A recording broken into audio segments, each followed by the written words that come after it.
Hating Putin has become the central purpose of America's foreign policy. It's the main thing that we talk about. Entire cable channels are now devoted to it.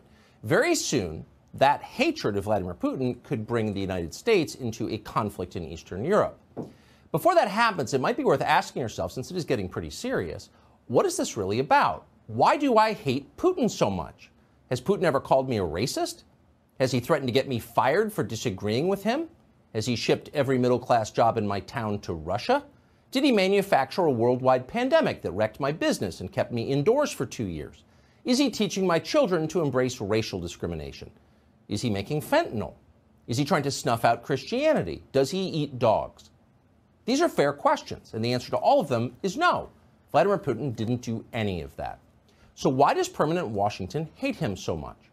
If you've been watching the news, you know that Putin is having a border dispute with a nation called Ukraine. Now, the main thing to know about Ukraine, for our purposes, is that its leaders once sent millions of dollars to Joe Biden's family. Not surprisingly, Ukraine is now one of Biden's favorite countries. Biden has pledged to defend Ukraine's borders even as he opens our borders to the world. That's how it works. Invading America is called equity. Invading Ukraine is a war crime. So with every day, we move closer to some kind of conflict with Russia, a conflict that could easily spin out of control, given that the people running this have no fine motor skills. The administration assures us this has nothing at all to do with repaying Joe Biden's personal debts to Ukrainian oligarchs. Not at all. It's completely and totally unrelated. The point here is to defend democracy. Not that Ukraine is a democracy. It is not a democracy. Ukraine's president has arrested his main political opponent. He has shut down newspapers and television stations that have dared to criticize him. So in American terms, you would call Ukraine a tyranny. But Joe Biden likes Ukraine, so Putin bad, war good. How will this conflict affect you? Well, it'll affect you quite a bit, actually. Energy prices in the United States are about to go way up, and that means that everything you buy will become much more expensive, from the food you eat to the car you drive to tickets you need to take your family on vacation this summer, assuming you can still afford vacation by then. You're about to become measurably poor. Kamala Harris's old job was to open America's border. She did that. Her new job is to keep Ukraine's borders closed. Kamala Harris was in Europe the other day to explain the whole thing. She began with a history lesson, letting the European peoples know about their recent past, which she assumes they've forgotten since so few of them speak English. She opened with the traditional salutation, "Listen, guys," because that's the way real historians and statespeople talk. Watch Kamala educate. I mean, listen, guys, we're talking about the potential for war in Europe. I mean, let's really take a moment to understand the significance of what we're talking about.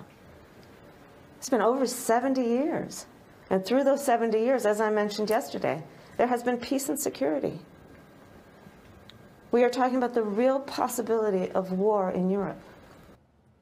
Listen, guys, you may be Europeans who live in Europe, but you don't fully understand the ramifications of war in Europe. That's your problem. The thing about Europe, you've had peace and security for more than 70 years. Kamala Harris just told the Europeans that. And that, by the way, is true if you don't count the breakup of Yugoslavia, which caused hundreds of thousands of deaths in the 1990s, or the Soviet occupation of half of the landmass, which amounted to the enslavement of hundreds of millions.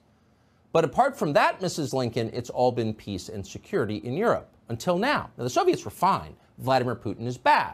You can just imagine Vladimir Putin's reaction to all of this when an aide drops a translated transcript of Kamala Harris's remarks on his desk.